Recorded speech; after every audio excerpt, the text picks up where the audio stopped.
नमस्ते। आज मैं subject code E 303 estimating costing and design of electrical installation,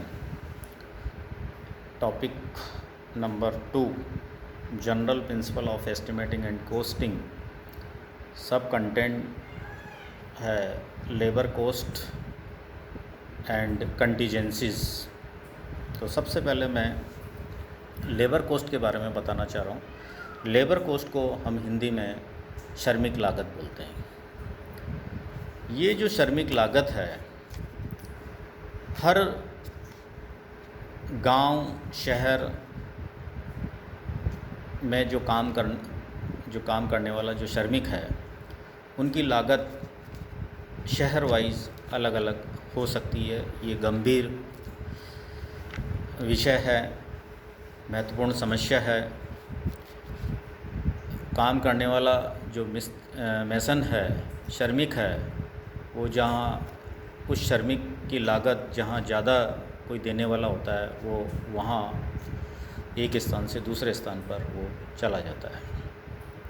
उनको पता है कि मेरा जो काम की कीमत है वो उस पर्टिकुलर गांव में या उस पर्टिकुलर शहर में या उस पर्टिकुलर देश में मुझे मेरे कार्य की कीमत से ज़्यादा जो मिलेगी, वो व्यक्ति वहाँ चला जाता है।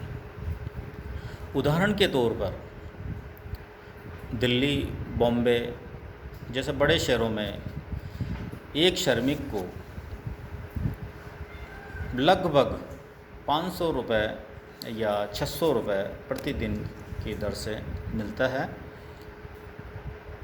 तो और छोटे शहर के अंदर उसी श्रमिक को 300 से 400 के बीच में उसकी श्रमिक लागत मिलती है। इसलिए यह आवश्यक है कि किसी संस्थापन के आगणक में श्रमिक लागत को सम्मिलित उस विशेष शहर के अकॉर्डिंग सर्वे करना चाहिए।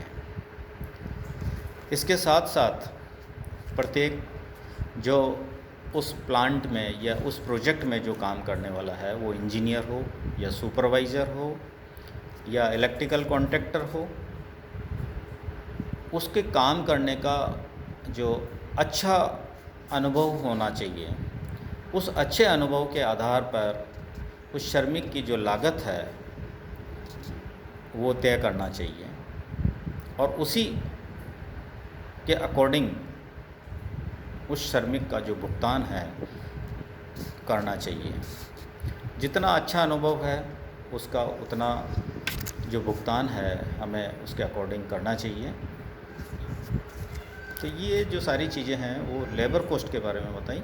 अब लेबर कॉस्ट जो है पद के अकॉर्डिंग, अपना पद के अकॉर्डिंग अलग अलग हो सकती है।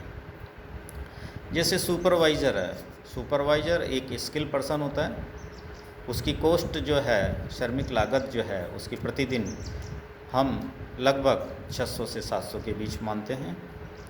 वायरमैन होगा, फीटर होगा, लाइनमैन होगा, मैकेनिक होगा, ये कुशल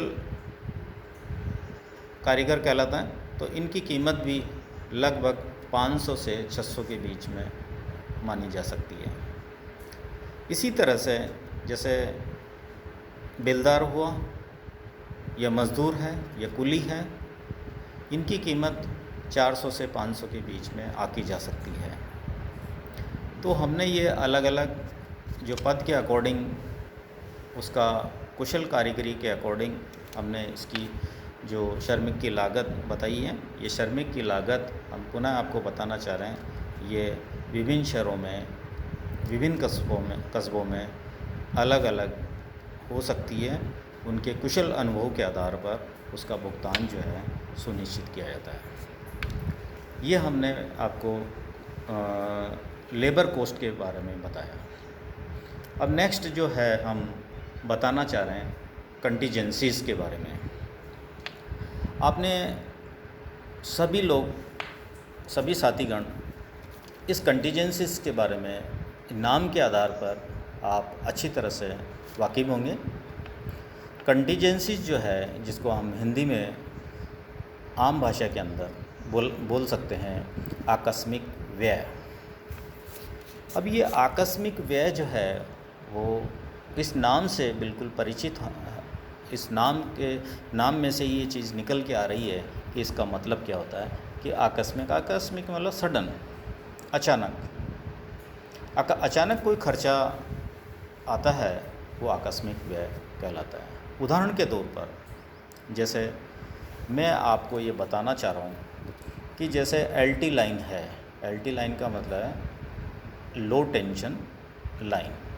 लो टेंशन जो लाइन है वो हम इसको ओवरहेड लाइंस के बारे में बताना चाह रहे हैं। ओवरहेड लाइन अधोपरी, जो ग्राउंड से ऊपर जो लाइन जा रही है, जनरली अपन मकान जहाँ अपन रह रहे हैं उसके मकान या आसपास कॉलोनी के सामने आप देखते हैं उस रोड पर, तो पोल के ऊपर जो लाइन जो जाने वाली है वो हम उसको बोलते हैं ओवरहेड लाइंस।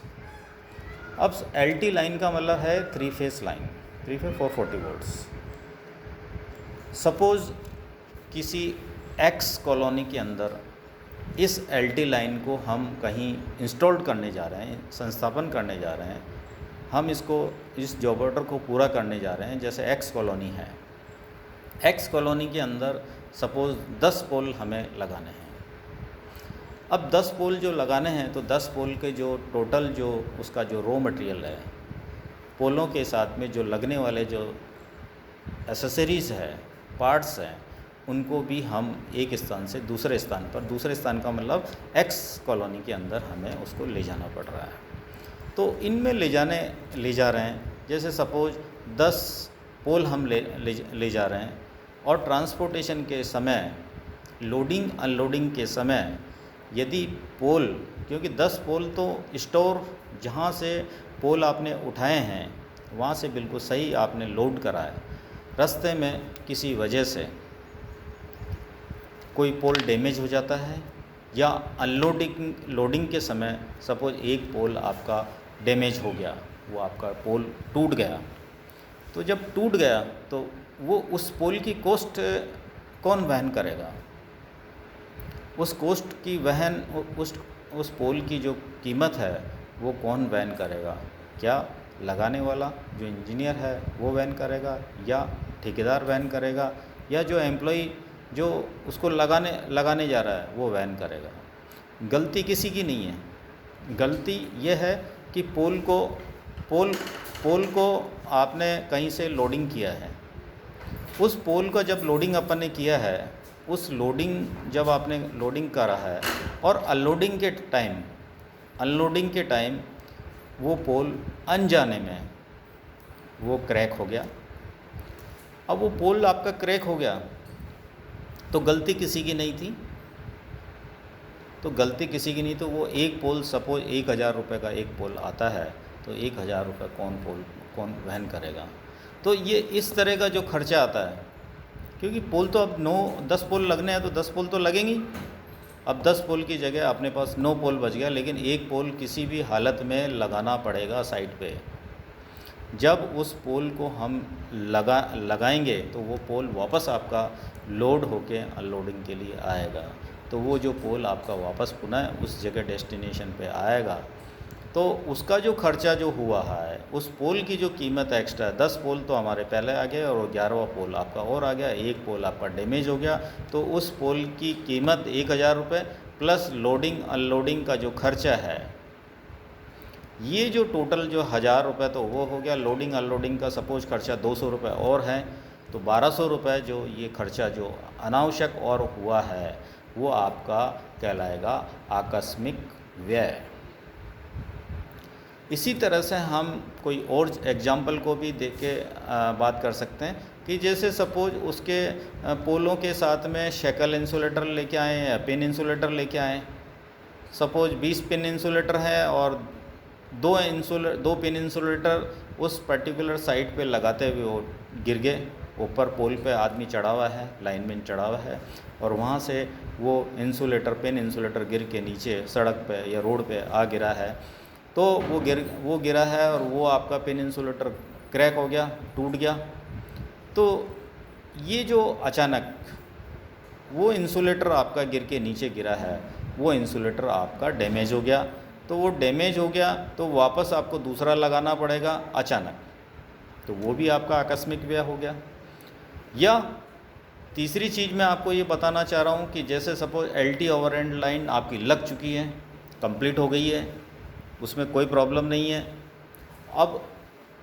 अब सपोज आपदा ऐसी आ गई कि जैसे आंधी या तूफ़ान, आंधी तूफ़ान अचानक उस पर्टिकुलर एरिया में लगाते टाइम आपकी कंप्लीट हो गई, और कंप्लीट हो गई या इन बिटवीन रनिंग जो वर्क आपका चल रहा है, आपने पोल तो खड़े कर दिए, लाइन आपने खड़े कर दिए, लेकिन आंधी तूफ़ान आने की वजह से 2 पोल गिर के नीचे गिर गए, वो आपके क्रैक हो गए, डैमेज हो गए। इसके साथ में आपके इंसुलेटर बेकार हो गए, इसके साथ में कंडक्टर आपका टूट गया। तो इस तरह की जो आपदा जो आई है, अब वापस उसको पोल को खड़ा करना पड़ेगा, पोल नया लगाना पड़ेगा, उसके साथ में इंसुलेटर लगाने पड़ेंगे, कंडक्टर लगाना पड़ेगा। तो ये जितना जो इसका खर्चा आएगा वो आकस्मिक व्यय कहलाएगा। अब मेरे ख्याल से आकस्मिक व्यय के बारे में बहुत अच्छी तरह से आप समझ गए होंगे। तो ये जो है हमने आपको आकस्मिक व्यय के बारे में क्लियर बताया। तो कहने का मतलब है कि जनरली जब हम एस्टिमेट बनाते हैं, एस्टिमेट जो बनाया है, जैसे सपोज इस पर्टिकुलर एक्स कॉलोनी के अंदर 10 पोल इरेक्ट करने का जॉब ऑर्डर हमें मिला है। अब जॉब ऑर्डर जो मिला है उसका जो खर्चा, जैसे सपोज उस 10 पोलों का जो खर्चा है सपोज 40,000 रुपये लिखा हुआ है। अब 40,000 लिखा है तो हम कंटीजेंसी चार्जेस जो हैं उसके अंदर जोड़ सकते हैं, जोड़ा जाएगा। वो जो कंटीजेंसी चार्जेस होंगे वो 3 से लेके 5% तक सम्मिलित किया जा सकता है।